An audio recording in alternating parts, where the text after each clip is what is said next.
దశాబ్దాల నిశ్శబ్దాన్ని ఒక నెలలో బద్దలు కొట్టిన బీసీ సింహగర్జన. నిన్నటిదాకా నిమ్మకు నీరెత్తినట్లున్న పాలకులు నేడు బీసీ రక్షణ చట్టం, కులగణన, బీసీ భవనాల నిర్మాణం, రిజర్వేషన్ల జపం చేస్తున్నారంటే అది బీసీవై పార్టీ ఆధ్వర్యంలో జరగనున్న బీసీ సింహగర్జన తెచ్చిన భయం కాదా? దశాబ్దాలుగా అటకెక్కిన బీసీల హక్కులు ఒక నెలలో ఎలా తెరపైకొచ్చాయి? ఇప్పుడు కూడా పచ్చ మీడియా తప్పుడు ప్రచారం తప్పితే కార్యరూపం దాల్చటం లేదు. ఎందుకంటే రామచంద్ర యాదవ్ గారి నాయకత్వంలో బీసీలందరూ ఏకమవుతున్నారని పాలకులకు భయం పట్టుకుంది.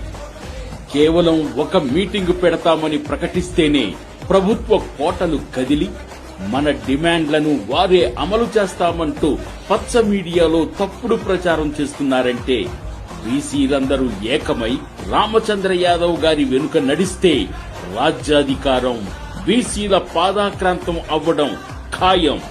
బీసీవై పార్టీతోనే బీసీలకు రాజ్యాధికారం సాధ్యం.